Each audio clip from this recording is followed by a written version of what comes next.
Hello friends, I hope you guys are doing well. So this is the part where I'll be planting my clearance plants and show you where I decide to put them. So I'll link the video for you down below where I went through all these plants in detail with you. So these guys are some arborvitae in the back, but first I'm gonna plant the lilies, and let me take you over to the flamingo garden bed and share where they will be going. Just look at this beautiful hibiscus, friends. Yeah, still holding on. Anyway, so down over here, this is our flamingo garden bed, and I'm sure you probably know why it's called that, right? Isn't it obvious? So I'm gonna go around here and tuck in these lilies somewhere in between here. Oh, it looks so pretty. Look at this Gara, friends. Oh my goodness, it's so whimsical in the space. And then this is a white blushing bright hydrangea, but obviously it's fall, so that's the color on here. And let me tuck these guys in here and see where they will look good in here. And these are pink. These are the tiny Asiatic lily, and they bloom in summer, and they will get 12 to 16 inches tall and 12 to 14 inches wide. If you don't have lilies, friends, I encourage you to tuck some lilies in your garden space. They don't take up a lot of room in the garden. Just tuck them in between, and it's so pretty just seeing lilies giving you that beautiful color in the summertime. Anyway, so let's get these guys in the ground. Friends, I just saw this beautiful monarch butterfly. It was so huge, but of course it's always hard to get them on the camera, right? But it was beautiful. You know, that makes me so happy because, you know, in my front garden bed I have the pollinator garden bed, and when I plant plants I do think about the pollinators too, just to give them different food source at different seasons in the year. Anyway, so let's get the lilies in the ground. I don't know what's going on down this side. There's a lot of mosquitoes over here. You should see them. But anyway, so if you pick up your lilies on clearance or next year in your garden after lilies have bloomed, this is what you need to do. Okay, just clip off this head, because what happened with this is that the plant put energy into creating seed heads, which is not, it does nothing for the plant, right? Instead of putting energy back to the bulb. So always make sure you deadhead your lilies by cutting off these bumps where the spent blooms came from. So I'm gonna do this like that on all of them, and then I'll put them in the ground. And there are 3 plants in the container. So what I'm gonna do, I think I'm gonna plant them as is, because with bulbs you never plant them 1-1 or straight line 1-1. I like to put them in a bouquet, and I like to do odd numbers so it looks like a bouquet coming out the ground. It's just more natural or pleasing to the eyes. I think that's the best way I can describe it. So I'll plant them with the 3. One batch will go here and the other batch will go over there. I was doing some research on different colors that work together, and they said a complementary color for blue is orange, and you could do red and yellows. So I don't know, so I'm not gonna really think too much or too long about this. I'm just gonna see what works for my taste, right? And then here is this impatience, supposed to be the orange and coral. So I was looking at these together, and do you see this? Like, I was trying to look at the color palette. I think that looks pretty too, right? But I don't know, I think I might just stick with the yellow. But I'm only doing this just to see what plants or colors I should put next to these 3 blue speedwells I got. Right, friends, it took me like 20 minutes to decide where to put these plants. I think I spend more time deciding the placement than actually planting the plants. I'm like, plant the plants, but I'm like, nope, they have to look pleasing to my eyes, and they have to make sense where they go, and then the colors and all of that. But anyway, so do you see these 3 beige pots I have here?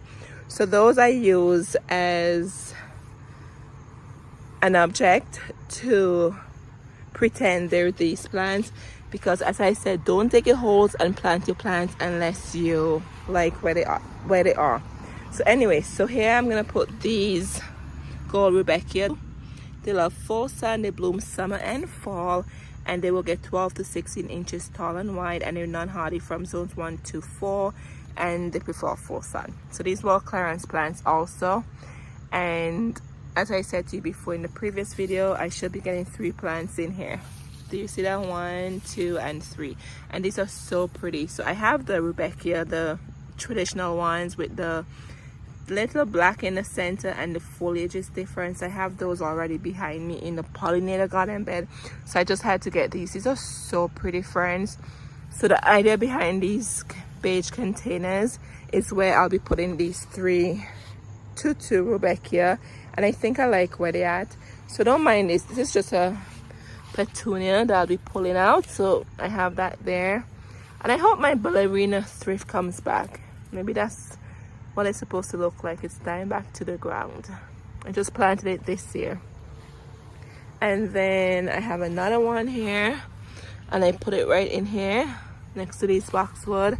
And don't mind this, this will be an annual, and this is an annual. These I did from seeds just to bring some yellow color in here for the fall season, so don't mind those being so close to them, they're gonna go. And then I have this one here, right here by the petunia. So I think the 3 in the front with this beautiful color, I think it will look well, it look pretty, because on the very back there, that's a yellow rose, golden shower rose. Yes, it's a climbing rose. And then you have the pink here, which I think looks pretty. And then I have this container with some dahlia in here. But mainly I have pink in this bed. These are some white snapdragons. And then this is the liatris. This gives off that purple pinky color, so I complement that. And then I have the sedum there with that pinkish color. So I feel like pink and yellows, those are the colors for the front bed mostly. So and then I have scabiosa. I have one there, and I have one here, is that pinkish color, and then I have another one here. This one is the oldest one, that's why it's so much bigger. So I think the yellow will look pretty in between with the pinks. Anyway, so that's the idea behind here. So I'm gonna put them in the ground, and as always, if you put something where you don't like it, guess what, you can always move it, right? And fall is a perfect time to plant. So I'll put these in here and see what it looks like next year. All right, friends, this is the pollinator garden bed. I have a lot of plants in here and bulbs too. Yes, it gives me spring, summer, fall, and winter interest, all 4 seasons. So we have this beautiful string theory amsonia. It's supposed to get 18 to 24 inches tall from proven winners, and it says bloom late spring through early summer. Hardy from zones 4 through 9, it will get 18 to 22 inches. I think I said that before. It's a spring flowering perennial that provides foliage and texture interest throughout summer. Wow. Light periwinkle blue flowers are produced above dark green thread leaves. Best grown in full sun to part shade.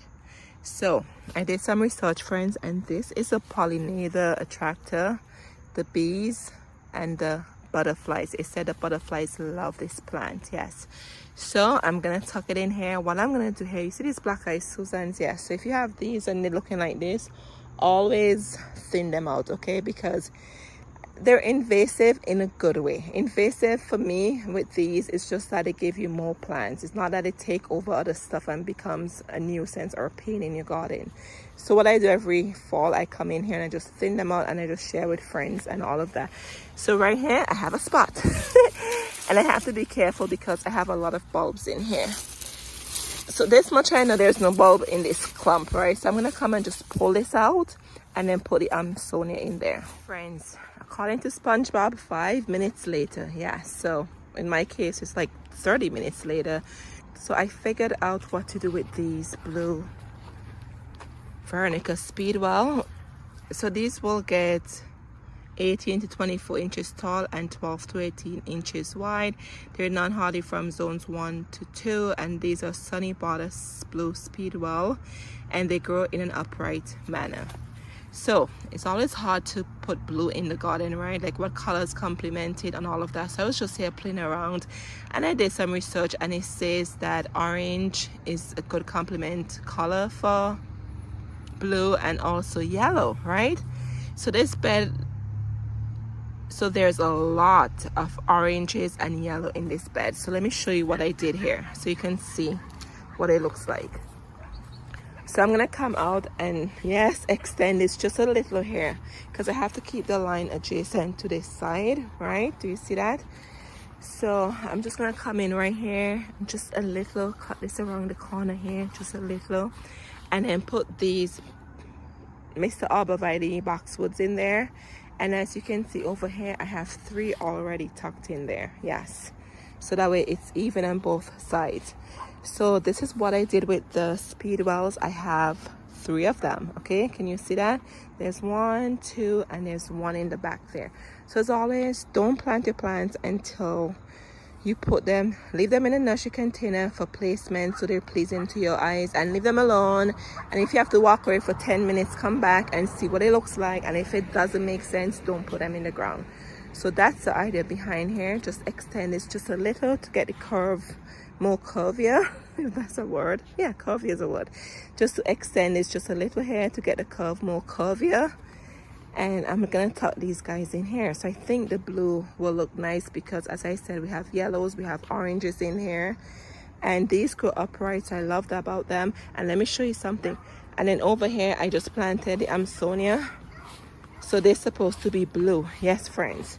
So if I have to step back here, you have a blue catching over there, and then you have hints of blue in here with the orange and yellow colors, right? And then if I walk up here, we have our salvia, which is purple but same bluish family, right? Do you see that? So I really think the blue looks good here. I think it will look good. I was struggling with where to put blue, but I think it would all blend together. So the blues are there, up there, and then over there by the Pollinator garden bed. So I think I'm liking that. And then we have Liatris over here, right? So Liatris is more pink, purple, but I feel like the purple and the blues are probably in the same family. I don't know, but the purple and the blues, so I think these will really complement the blues over there, even though they're not blue. They're the purple color, purple with pink hints in there. Anyway, so that's the madness behind here. So friends, I took a while before I decided where to put them. So I'm happy with this. It looks good in my opinion, and I'm gonna put them in the ground. All right, friends, it's been a week since I've planted the plants, and friends, it rained non-stop. Yes, and I'm happy it rained, right? Because best time to plant your plants is when it's going to rain after. But everything is looking so lush. You will not believe we in almost October, right? So here we are with the speedwell. They're looking so healthy and lush. Here's the other one over here. And let me show you the other one here. Just look at that. Everything is looking really good. Even the helenium is putting on new growth down in there, as you can see. And I'm getting a new set of blooms from this one. I'm just loving it. It's just amazing.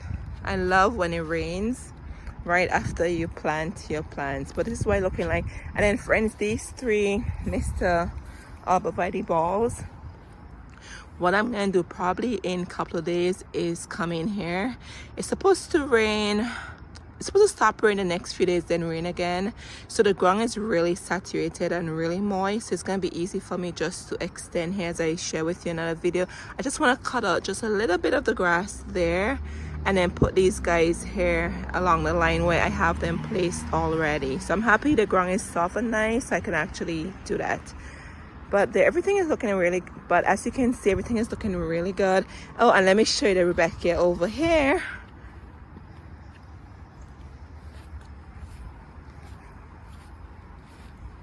Alrighty, here we are. This is where I put them, and they're looking pretty good too. So once again, this is the placement of those plants, and this is how everything is looking after 1 week with rain for 7 days non-stop. Yes, the grass needs cutting too, but I have to wait until it dries out. We'll see how they do over the winter and what they look like in spring, but I'm just loving the pop of yellow at the front here. And then while I'm here, look at this marigold. These are the Kilimanjaro ones I told you about. Look at these mosquitoes in there. Yep, that's from the rain. So these are the ones I told you about. I did these from seeds, and they starting to bloom here, as you can see, and they get like a big shrub. Yes, so I tucked them at the front thinking they were going to be really small, but they're not. But that's okay. They will give me some yellow into fall, into October. I'll have some yellow in the front here, but obviously I'm going to pull them out. They're annuals, but it's okay. Just tuck them in there. but the blooms on them are so pretty. I just love the blooms on these ones, but just the size I don't like. Anyway, so this is where these guys are, and they're looking so good. The garden is really looking good, friends. It really is. Let me go around here and show you the amsonia. Nothing much to see with this really, but they're looking good. This is the amsonia right here. Yep, so that's that. All right, friends, I hope you guys are doing well and you're enjoying the fall season and you're making sure you plant your plants, friends. Now's the time for you to go out to the garden center, find your plants. Clearance Center, I highly recommend, and get your plants and put them in the ground, okay? Don't wait until next year. Now is the time for you to plant. Fall is a perfect time. And just look at this bee enjoying the speedwell. All right, friends, until next time, I'll see you guys in the next one. Cheers.